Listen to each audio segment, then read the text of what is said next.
Thank you for joining us today. We're joined with Karyn Furstman, the principal at Customers Furst. She is a longtime CX professional. She's a founding board member and a former board chair of one of my favorite organizations, the Customer Experience Professionals Association, which you may know by an acronym called the CXPA. She also holds too many other CX and processing certifications to list. So without further ado, Karyn, why don't you tell us a little bit about yourself, how you got to where you are, and what you're about? Okay, great. Thanks, Ben. Appreciate the opportunity to have a chat. As you said, I have a long time career in customer experience, and I actually got to the role of CX professional as customer experience first started becoming a discipline. I grew up in marketing and advertising and branding and product and all of those, and CRM, all of those things really around the customer experience. And when customer experience as a discipline started emerging, 25 or so years ago, I felt that I had found my passion role in being a chief customer officer, chief experience officer, because essentially it's putting the customer in the forefront of everything you do, making decisions and helping your organization transform truly to be more customer centric. So very excited to chat with you and talk about what I believe is so important in the customer experience field.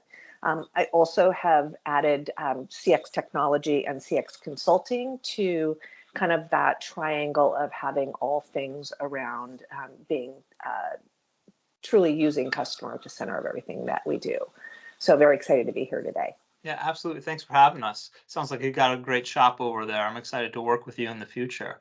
Grant, you've worked in a lot of organizations. You've worked with a lot of organizations as well. What advice would you give to somebody for the first 100 days when they're getting into a CX leadership role? Yeah, great question. And it's something that I see so many times with folks that I work with and executives. They're saying, gosh, where do I start? Because in some ways you can say it can be overwhelming and exciting and also exhilarating all at the same time. Absolutely. So I think it absolutely is getting clarity around a couple of things. One is building a vision and a charter for what yourself and or if you have a team and your role in the company. Assuming it's a first-time customer experience team, or even if it's not, it's really important to define kind of what you do and how you're going to work with the organization. So I think that's one area, is building that charter, that team structure, and an engagement model with the organization. I think the other thing is to understand where the organization is in their CX efforts. Whether or not there's been a CX team, chances are there have been a lot of things and initiatives and projects and products that have been developed around the customer. So I'm one of those big believers in not starting from scratch, but rather understanding where you are in your CX maturity and using the things that have worked and building on those successes, as well as then seeing where you have gaps to fill in kind of that roadmap and that kind of that first 100 days of where you want to see yourselves, your team, and the CX work going forward. Yeah, it seems like a great way to get settled, understand everything, and make sure everybody's on the same page, right? You're not going to start a bunch of new initiatives when you have a lot of the data there already. You just go through it. And the third thing I would say is really important is understanding the voice of your stakeholders and the voice of your customers and the voice of all your employees. And so I'm a big believer in those first 100 days, always, but really in those first 100 days of listening, understanding where you have customer feedback, but also like where are the pain points in the organization? Because I think that helps set up where you're going to build your strategy and your focus areas going forward. That makes a lot of sense. So after you've gone through the first 100 days, you've got your feet in the ground, you're running, the dust has settled a little bit. What do you kind of currently have your CX strategies going for, and what are they going for in the future?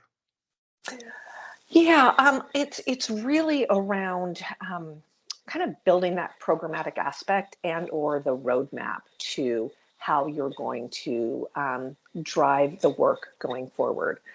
Oftentimes I see organizations saying we're going to start with basically building a voice of customer program, which is absolutely critical. But I think looking at it holistically and building the entire programmatic aspect and socializing with the organization and be able to define successes.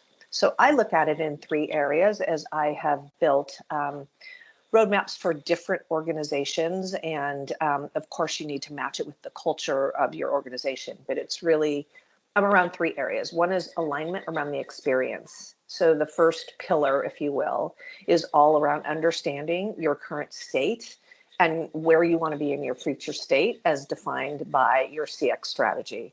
So that really has to do with how are we doing today? What are those metrics? What is our headline CX metric we want to use? Do we want to use NPS? Do we want to use another metric that is really important in our organization? So that's the first pillar. The second pillar is all around listening and acting on feedback, all kinds of feedback, customer feedback, stakeholder feedback. And so that's your listening program. And that is really the area of which feeds back to that first pillar around how you know how you're doing in the future, in the current state to improve the future state. And then the third area is, I call it acculturation, but it's all the components around how are you going to drive that cultural change in your organization. So it's everything from defining a customer experience way that you're going to bring in team members, the way that you're going to reward and recognize and train, et cetera. So those three areas become the basis for how I have worked to continue to operate a CX program and share results in those particular three areas. I want to expand upon how you share the results, and you mentioned NPS in there as kind of how you measure the first and second pillar. The third pillar I think is a bit more abstract, right? It's the buy-in, everybody on the same page. So what do you do to measure this success? Is it as simple as doing a biannual NPS survey with your customer base, or why don't you expand upon that? Yeah, it's really, really critical in many ways for me, the thing that I'm most passionate about, because you've heard the saying, you can't have a great customer experience if you don't have engaged and inspired employees. And so I believe it's much more than a survey once or twice a year. To me, that's a lagging indicator, right? You should know how your employees are feeling about the experience that they are delivering to your customers every single day.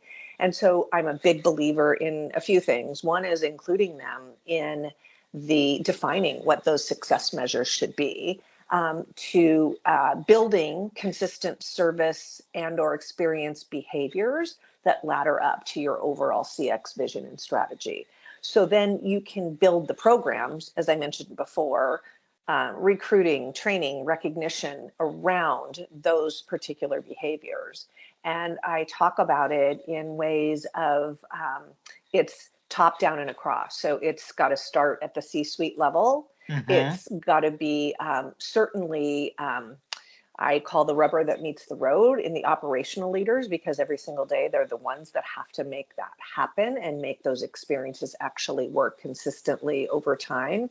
And then the frontline folks, whether you're in a call center, a contact center, or frontline in a store or online, you are the person that's delivering that experience. So it's kind of getting all areas of the organization aligned, not just with the metrics, right, but with the how they deliver the experience every single day. Yeah, absolutely. So I want to dive a little bit deeper into the C-suite, right? Like, how do you get buy-in? Coming in as a consultant, or maybe when you're managing your own division, how do you get them to care, to want to give you the money, fight for that budget? What's that process like? Another one of my passion topics, because the few times that I've been in the chief experience role, it's been a new position in an organization.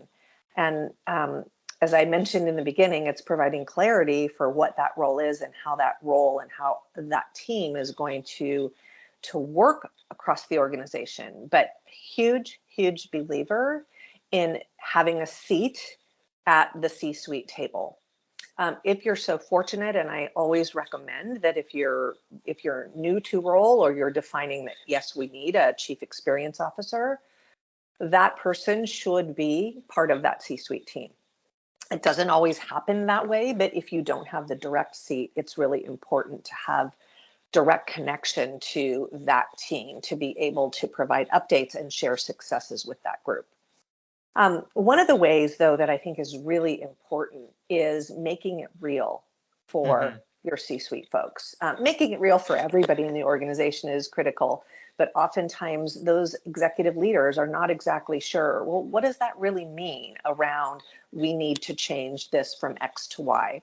So one of the things that I always do is I use my C-suite team to each have a responsibility for a moment of the experience that they are an executive sponsor of.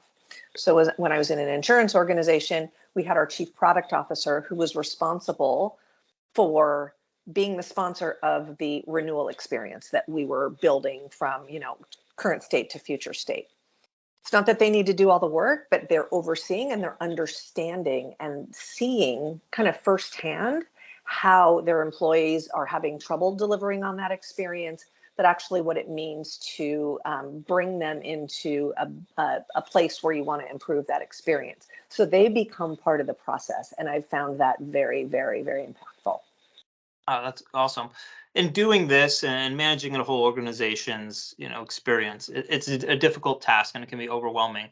What sort of pain points or roadblocks do you commonly run into? Oh, that's a great question. I feel like I have a lot of scars on my back to kind of play that out. I think that it is, kind of goes back to some of my core values, and one of them being kind of humility around making sure that you are being very transparent with the organization. And oftentimes what happens is I think organizations get caught in numbers, and organizations by nature, right, care about, of course, their financial metrics. And I think it's really important to tie your customer experience metric, whether it's NPS or customer effort score or anything that you're actually using as your key metric, and showing how that translates to financial performance. I'll never forget, one of the stories was, well, this is all great. Our NPS will move up, our loyalty measure is going to move up. But how does that really impact our business? Besides making our customers happier, showing the connection. And I think that kind of, going back to pain point, is doing that work early enough on and often enough, meaning here's how we're going to measure, and here's how it ties to these measures. Here's how we're doing against that, and showing that again back to the C-suite and showing that to the executive level teams on an ongoing basis. But being humble, also being very real and transparent if things are not going the way as planned. And I think that sometimes it becomes this, everything is going absolutely swimmingly, as opposed to here's the things that we continue to need to change. And so always being very transparent about that and showing those successes early and often.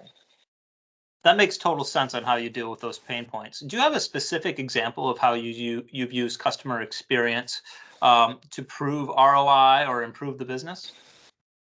Yeah, absolutely. One particular example that actually was an evolution, but really, really important in understanding pain points and fixing, was again in an insurance company where we were starting to get lots of feedback around customers not understanding their bill, customers not understanding why their rate increased, right? So they're getting their renewal notice and they're not understanding the why, and they don't understand their bill. And what we actually did was we started gathering that feedback and went and actually did a lot of root cause problem solving with that, both with employees, with customers, as well as with agents that were delivering part of that experience, to understand that what we saw was at the beginning of the relationship, when agents and customers were signing on with a policy, they didn't actually understand exactly what they were buying. So it was kind of like, you look at the whole journey, right? So we ended up backing into the entire, not just renewal journey, but the purchase journey, to understand and to help our frontline folks simplify, but also be very transparent with what that customer is buying. So, inputs into that, of course, we're training and education, but also some streamlined mechanisms that we built into the scripting for those agents, as well as how we simplified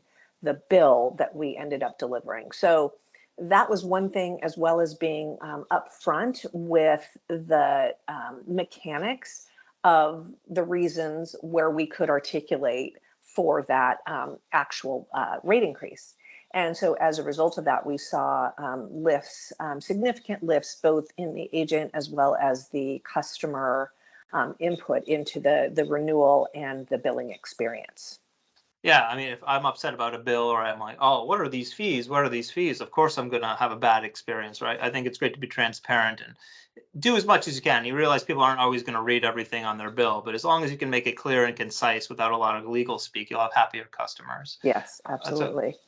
great example. Yeah, and that's one of the other things we did, and talk about legal speak. And of course, when you're an insurance company, there are certain things that you absolutely have to say. But we went through exercises and talk about stakeholders with legal teams, with product teams, to streamline and use more customer language that was simpler. And that really, as we tested that, we tested that with customers before we rolled it out, and really resonated well. And we saw the complaints go down from that.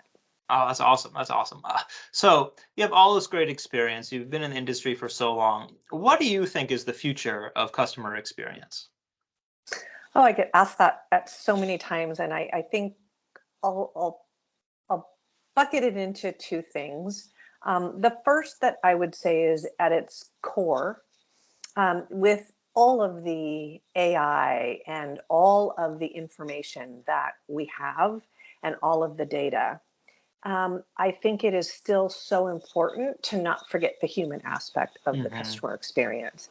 And, we hear so much about, AI is going to do this and it's going to do that, and it's going to, minimize what we need to do. But at the end of the day, the humanity and the empathy of what we deliver is so important. So if you think about the how and the what, if you're on the phone trying to get something resolved, or even online, if somebody is not empathetic in understanding and saying, I've heard you and I'm going to make this better, as opposed to becoming kind of this robot. I absolutely think at its core that is something that we absolutely need to always focus on, is the human aspect. I also think that the ways of actually leveraging all kinds of feedback from the customer and trying to really, again, put the human into it, but take action. It's one of the things that may not be super futuristic, but it's something that I see over and over and over. And as a CX professional myself, I sometimes don't take surveys, or I don't give feedback, because I know nothing's going to be done about it. And I think that really lies in the future of what we need to do, is act on that feedback, fix it so it doesn't happen again, and then remain kind of that human and empathetic element is just absolutely so critical. Of course, AI is going to be there and it's only going to help us, but if we forget about the human aspect of things and lack to understand what we're doing, it's going to put us more in a world of hurt. So I'm very much bullish on continuing to keep empathy, humanity, and action on everything the customer is telling you. Yeah, I agree. Like, the customer experience inherently is going to be, with a person, right? Some people want that all automated robot app type of response, but some people don't. You have to be able to be there for them and keep that at a very high level. It's so frustrating when you're using an app and you can't get where you want, and then you're calling a call center and they're like, fill out a form, and I'm like, I just want to pay you my money. It's I run that with my cable company. It's so frustrating. And know me, right? Like, from the base back to humanity, like, know who I am, know what relationship I have with you. And so oftentimes you're having to repeat your story 3 times in order to get your problem solved. And again, these are not new, like, huge, innovative kinds of things. The AI component is going to only, like, I think get more strong, but actually building the human pieces back in is absolutely critical. People want the touch. They want that handheld experience. And if you can do that in scale, it's amazing. Yes. Yeah, Awesome. absolutely. Well, this has been great. I got a couple more questions for you. What else should we know about you?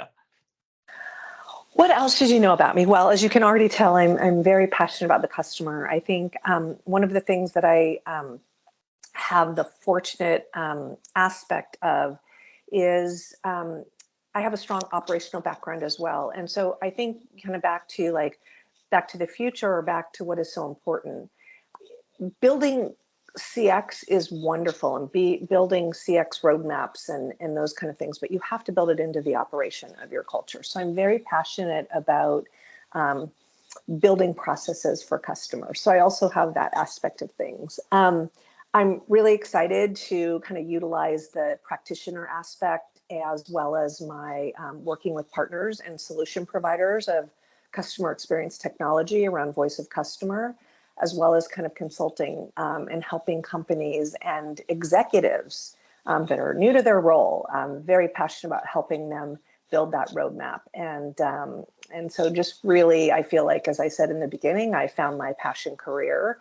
And now for me, it's time to give back to communities and to companies and to professionals who are needing some help from, again, back to some of the things that, the scars on my back and the lessons that I've learned. So really happy to give back all of those things to folks.